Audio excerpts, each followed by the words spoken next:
Bismillahirrahmanirrahim. Assalamualaikum warahmatullahi wabarakatuh. Halo guys, Haris di sini dan kali ini kita sudah masuk ke BGP atau BGP. Nah, di sini saya akan nge-share kepada teman-teman semua yang katanya malas belajar, kena penyakit ya itulah segala macam. Nah, BGP ini kalau bisa dibilang ilmu susah. Kayak walaupun katanya itu BGP sangat simple, tapi bakalan coba saya jelasin ya.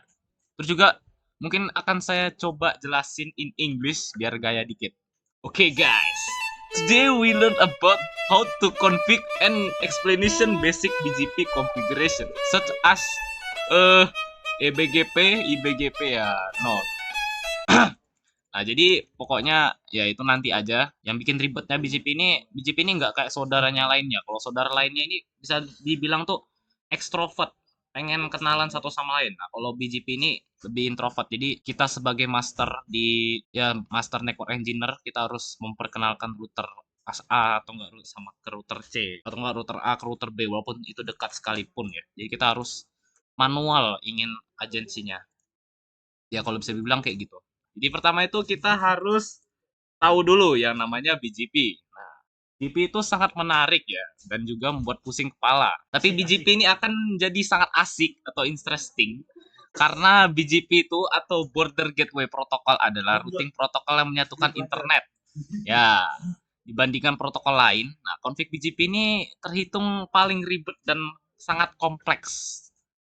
Ya sekompleks hubungan Nah, jadi sebelum kalian melanjutkan video ini, saya akan kasih tahu sedikit ya note ya kepada kalian. Kalian harus melupakan ya, semua tentang protokol routing seperti OSPF dan EIGRP dan teman-teman karena maksudnya kedua protokol routing tersebut memiliki satu kesamaan. Semuanya adalah IGP atau Interior Gateway Protocol. Oke, lanjut. Nah, jadi BGP ini salah satu routing protokol yang digunakan untuk routing sebuah traffic internet dari satu autonomous system atau AS ke autonomous system lainnya. Nah, BGP ini salah satu routing protokol selain RIP, EIGRP, dan OSPF.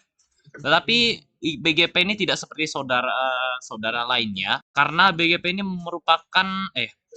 menggunakan satu set atribut untuk menentukan best path untuk setiap destination. Nah, jadi banyak lah kita bisa gunain semua atributnya untuk memanipulasi pola traffic. Terus BGP ini sangat penting buat dipahami. Jadi kalau misalnya seorang network engineer kerja di ISP atau perusahaan besar, pasti ketemu nih yang namanya BGP.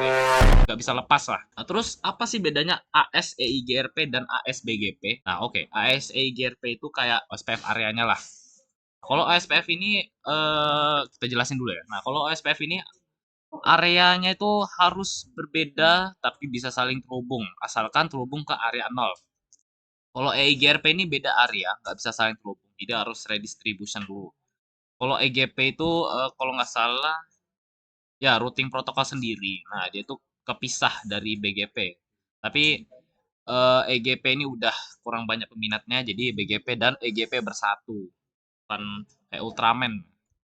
Nah, terus ada dua jenis juga di BGP, yaitu internal BGP atau IBGP atau eksternal BGP, yaitu EBGP. Nah, jadi perbedaannya apa sih? IBGP itu berjalan dalam AS yang sama, terus punya administrative distance sebesar 200.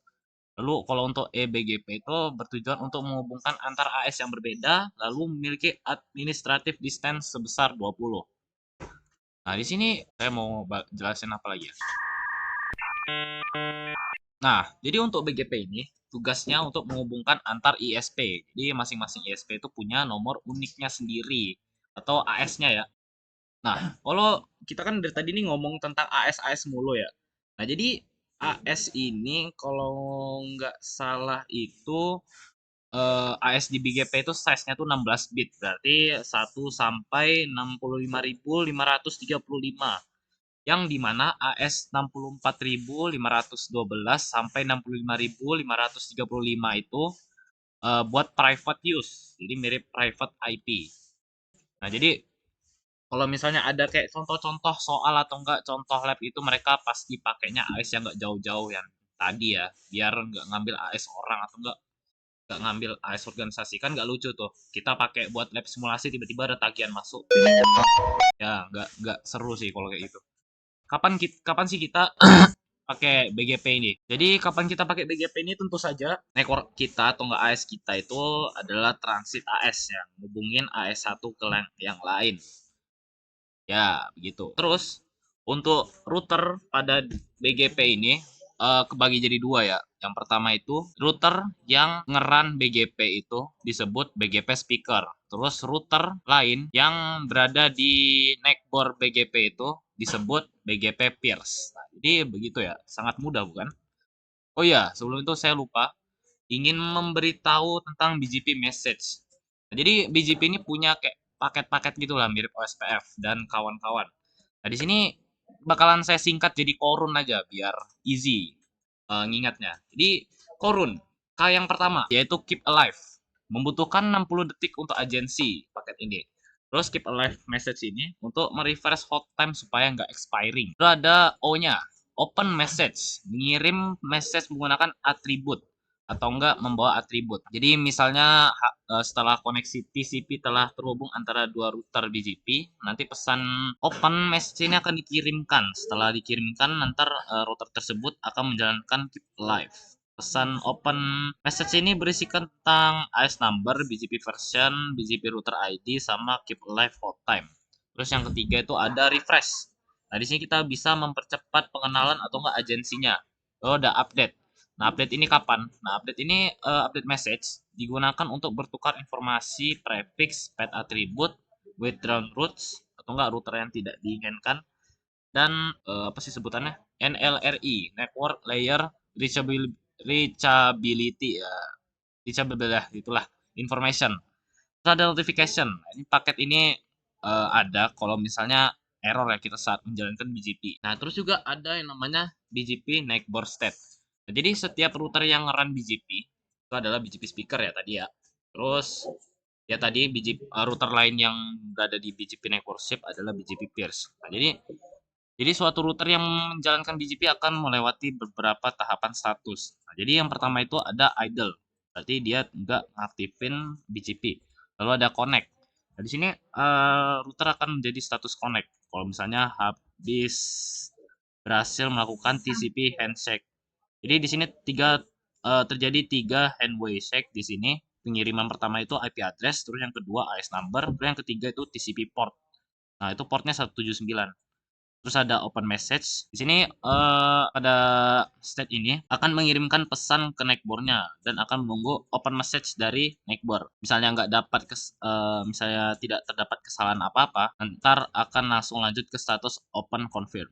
Nah, jadi di open confirm ini, router bakalan nunggu neckboard mengirimkan pesan keep alive. Jika menerima, maka akan berubah ke mode establish. Kalau untuk establish sendiri, status establish itu berarti artinya BGP udah bisa saling bertukar informasi routing. Nah, kita langsung aja lanjut ke konfigurasinya. Let's go.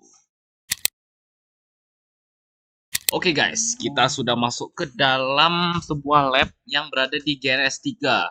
Karena Cisco paket tracer saya nggak support, jadi masuk aja ke GNS 3 ya. Jadi di sini kita pakai AS65001, terus IP address-nya yang simpel aja biar gampang.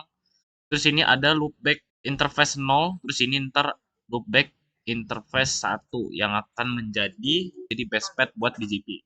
Nah, di sini kita akan masukin IP address dulu, loopback, lalu ntar kita akan ketemu lagi di konfigurasi IP route static sama masuk ke BGP-nya.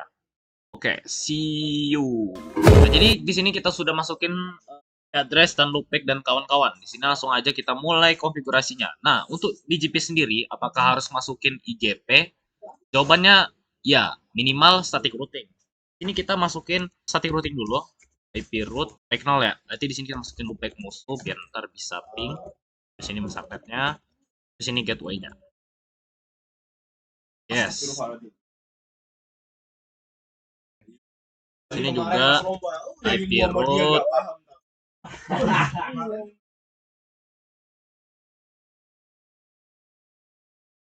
Oke, jadi seperti ini ya guys. Masukin IP route-nya. Oke, setelah kita masukin IP route static ke loopback 0 punya musuh, kita aja masuk ke BGP 65001-nya maksudnya. Di sini masukin aja router BGP 65001. Nah, di sini kita masukin Neighbor. Neighbornya tuh loopback 0-nya musuh ya. Berarti di sini masukin 222, terus remote AS-nya. Remote AS-nya itu ya tentu saja 65001 ya. Karena di sini satu AS. Masukin Neighbor 22 juga. Terus ini kita masukin update source LO0. Karena di sini kita bukan interface piring tapi loopback piring ya. Kalau nggak salah ya nama materinya. Nah, terus ini yang terakhir kita masukin network-nya, network LO0 yang ini ya. 12 biar menjadi base pad-nya. 12. Terus masknya jangan lupa kita pakainya /20 32 maksudnya. Oke, sip. Kita akan lakuin hal yang sama pada router 2 juga. Masuk ke router BGP. Yes. Neighbor berarti sini satu-satu. Remote AS-nya you know lah. Terus Neighbor 111 juga, update source LO0. Nah ini udah up ya. Masukin networknya, salah. Ini networknya 23.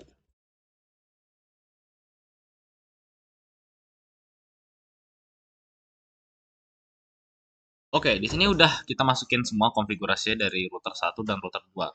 Di sini coba kita cek ya. Ini router to SH IP route BGP.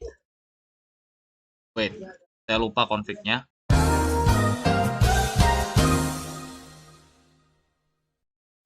Jadi untuk ngeceknya, di sini teman-teman bisa do SH IP BGP. Nah, di sini udah jadi base pad ya. Terus kalau misalnya kita masukin do SH IP BGP summary, nah ini udah jalan guys. Jadi mungkin segitu aja untuk konfigurasi dan explanation tentang BGP. Thank you. Wassalamualaikum warahmatullahi wabarakatuh. Ini cara matiinnya. Ya bentar, ini matiin. Oh ya. Thank you. Yes! Yes! Yes! Yes! No! No! No!